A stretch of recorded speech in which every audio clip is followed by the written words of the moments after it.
அஸ்ஸலாமு அலைக்கும் ஷேக். வலைக்கும் ஸலாம் வரஹ்மத்துல்லாஹி வபரகாத்து. ஒரு ஹதீஸ் ஒன்று படித்தோம். குழந்தை பிறந்த உடனேயுமே வலது காலில் பாங்கும் இடது காலில் இக்காமத்தும் சொல்லப்படுது. அதனுடைய நிலைப்பாடு ஷேக்குடைய நிலைப்பாடு என்னன்னு அறிஞ்சிக்கலாம்.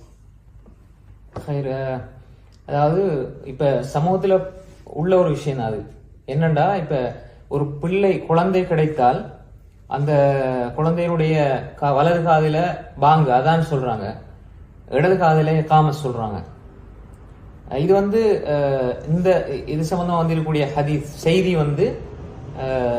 ஒன்று வருது, திருமிதியில வருது, அபுதாவுல வருது, முஸ்னத் அஹ்மதுல வருது.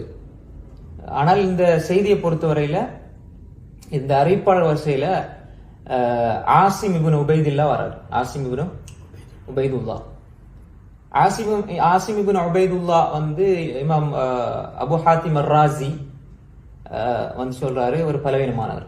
யஹ்யா இப்னு மঈன் சொல்றாரு பலவீனமானவர். அதே மாதிரி இமாம் புகாரி சொல்றாரு முன்கருல் ஹதீஸ்.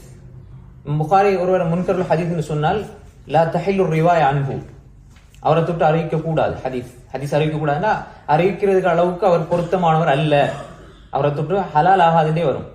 அப்ப இமாம் புகார் ரஹ்மத்துல்லாஹி அந்த அவருடைய வார்த்தை பிரயோகம் முன்கருல் ஹதீஸ்னால் அர்த்தம் என்னன்னு புகாரியுடைய வார்த்தைக்கு நம்ம விளக்கத்தை பார்க்கணும் தானே.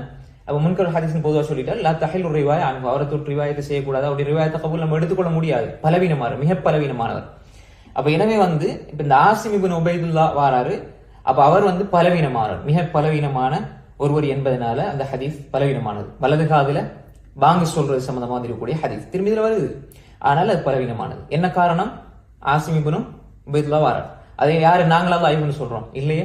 யார்? இமாம் புகாரி, யஹ்யா இப்னு மঈன், அபு ஹாத்திம் அர்-ராஸி. இந்த ஹதீஸ் கலையோடு சம்பந்தப்பட்டவங்களுக்கு தெரியும் இவங்க எல்லாம் யாருன்னு சொல்லி, எப்படிப்பட்ட ஆழமான அறிவு உள்ளவங்கன்னு சொல்லி. அப்ப இது அதான் வலது காது அதான் சம்பந்தமாக வந்திருக்கக்கூடிய ஹதீஸ்ல அது அந்த செய்தி மிகவும் பலவீனமானது. அப்படி ஒன்று ரசூல் ஸல்லல்லாஹு அலைஹி வஸல்லம் காட்டி தரையில.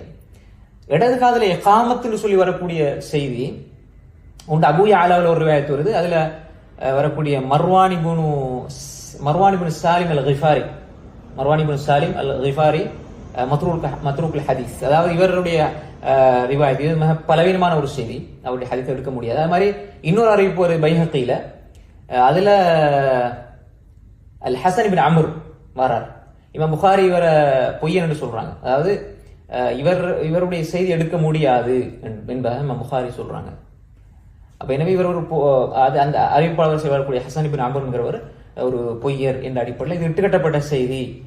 இன்னும் சில அறிஞருடைய கருத்துப்படி மிக பலவீனமானது. எனவே இது ஒரு இட்டுக்கட்டப்பட்ட செய்தி. எப்படி? இடது காதல இகாமத் சொல்லணும்னு வரக்கூடிய செய்தி. அப்ப எனவே அதான் வலது காதல சொல்லணும், இடது காதல இகாமத் சொல்லணும்னு வரக்கூடிய எந்த செய்தியும் சஹீஹானது கிடையாது, எல்லாமே பலவீனமான செய்தி. அப்படி ஒரு செயல் ரசூல் ஸல்லல்லாஹு அலைஹி வஸல்லம் அவர்கள் செஞ்சதாக சொன்னதாக எந்த ஆதாரபூர்வமான செய்தியும் கிடையாது. அப்ப எனவே இப்படி மக்களாக உருவாக்கி கொண்டதை தவிர, ஆனா முன் சென்ற செலவுசாரிங்க ஒரு சில அறிஞர்கள் செஞ்சதாக வருது. ஆனா அது அவங்க செஞ்சாங்க என்பதனால அது மார்க்கமாகாது. மார்க்கம் அல்லாஹ் ரசூல் சொல்லித்தாரதான்.